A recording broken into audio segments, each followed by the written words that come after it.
Assalamualaikum warahmatullahi wabarakatuh. Perkenalkan, saya Nova Rinta Putra dengan NIM 11770707070. Saya di sini membuat video bertujuan untuk sebagai prasyarat lulusnya mata kuliah praktikum pengolahan sinyal digital. Saya di sini di video ini saya akan menjelaskan dua poin. Poin pertama itu tentang pembangkit sinyal unit sampel. Yang kedua itu phase Fourier transform. Untuk selanjutnya kita langsung saja ke aplikasi MATLAB. Saya akan jelaskan dari awal sampai akhir. Jangan sampai dilewat ya. Ayo, kemana? Oke, sekarang kita sudah membuka aplikasi MATLAB ya. Saya menggunakan aplikasi MATLAB di smartphone karena di aplikasi MATLAB di laptop saya nggak bisa jalan gitu. Jadi saya memakai aplikasi MATLAB di smartphone gitu. Ini tampilannya yang di smartphone ya.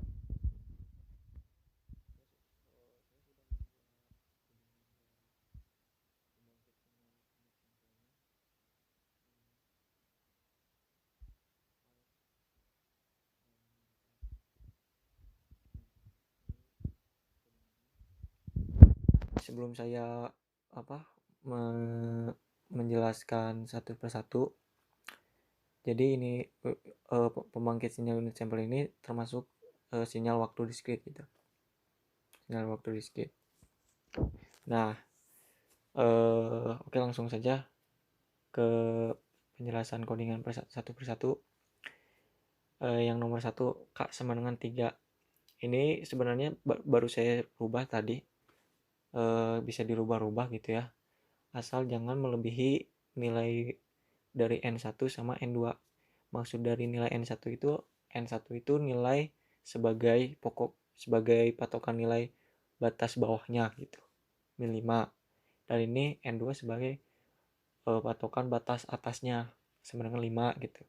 Jadi nilai inti jangan lebih dari N1 sama dengan N2 gitu. Antara N1 sama dengan N2. Jadi nggak boleh min 6 atau juga nggak boleh 6 gitu. Min 4 bisa gitu. Jadi nggak boleh melebihi. Nah, N ini bernilai sama dengan N1, nilai dari N1 sama dengan N2 gitu. Nilai dari N1 dan N2. Nah, sekarang masuk ke X. Jadi si X ini bahwa akan bernilai 1 gitu.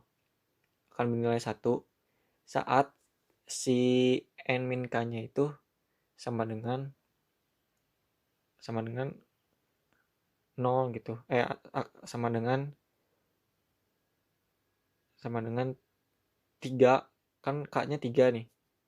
Akan bernilai 1 saat N min K-nya saat K-nya tuh 3 gitu. Yang lainnya 0. Nah, jadi hasil dari ini tuh yang kelima itu tergantung dari nilai K-nya. Jika K-nya 3, maka nilai nilai X yang 3-nya itu adalah 1, sedangkan yang lainnya 0. Kemudian codingan dari STEM itu adalah bertujuan untuk hanya menampilkan sinyal dan X gitu. Dan ini title itu untuk hanya sebagai title gitu ya, penamaan sebuah sinyalnya gitu, bisa dirubah-rubah juga. Dan ini juga hanya penamaan sebuah sumbu X dan sumbu Y, hanya dilabelkan saja. Oke, langsung kita running saja. Kita akan jelaskan lebih lanjut di sana. Nah, ini sudah kita running dan ini bentuk sinyalnya. Nah, tadi kan kita isi K-nya itu sama dengan 3 ya. Nah, ini N saat ini saya sumbu X kan. Nah, ini saat 0, saat 1, saat 2, saat 3. Nah, pada saat 3 dia bernilai 1 nih. Bernilai 1. Pada saat 3. dan yang lainnya bernilai 0. Bagaimana kita rubah? Bagaimana jika kita rubah? Ini kita rubah ya. Kita rubah jadi min 4 contohnya. Min 3 aja nggak apa-apa. Min 3. Kita running lagi. Nah, kita rubah. Nah, si X-nya itu bernilai 1 pada saat min 3 ininya. Jadi hasilnya tuh tergantung dari si nilai X. K-nya itu berapa gitu. Bisa dirubah-rubah. Nah, mungkin cukup sekian penjelasan dari saya tentang pembangkit sinyal unit sampel. Kemudian buat poin kedua saya akan jelaskan ya. Jadi untuk sinyal unit sampel sudah sampai di sini untuk poin satunya. Dilanjutkan kepada poin 2.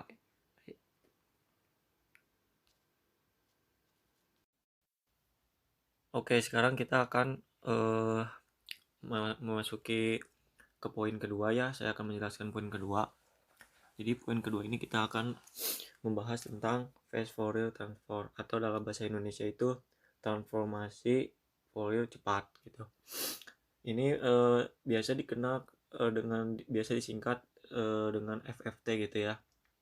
Jadi si FFT ini adalah suatu algoritma gitu untuk menghitung transformasi Fourier discrete.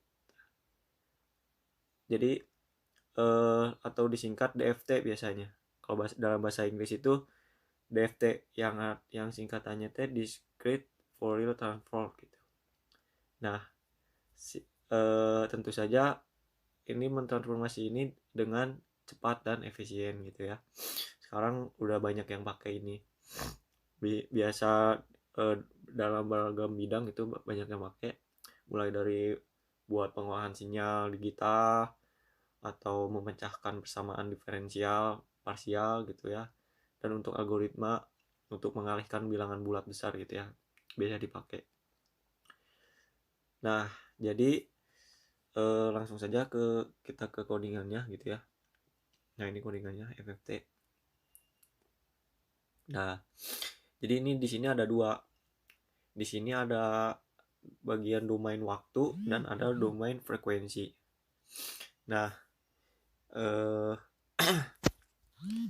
yang nomor 1 sampai 7 itu domain waktu, dan yang nomor 9 sampai nomor 13 itu domain frekuensi. Jadi di sini kita akan membangkitkan sinyal terlebih dahulu, sinyal sinus terlebih dahulu yang memiliki nilai-nilai ini seperti ini.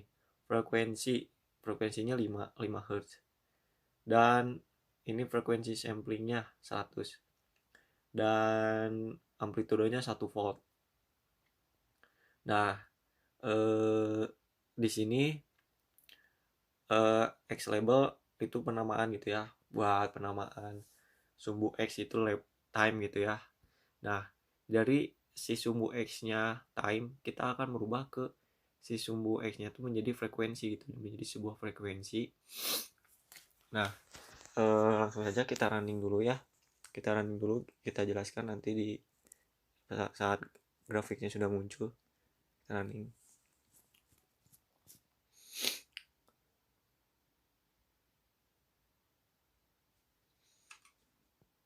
Nah, ini sudah ada sinyalnya.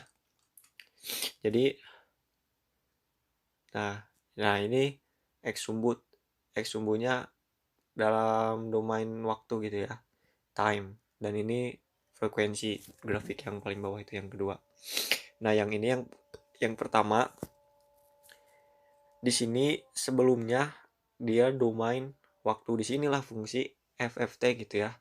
Dia merubah si domain waktu itu jadi domain frekuensi dengan cepat dan efisien gitu ya. Nah, di sini terlihat ya bahwa dari grafik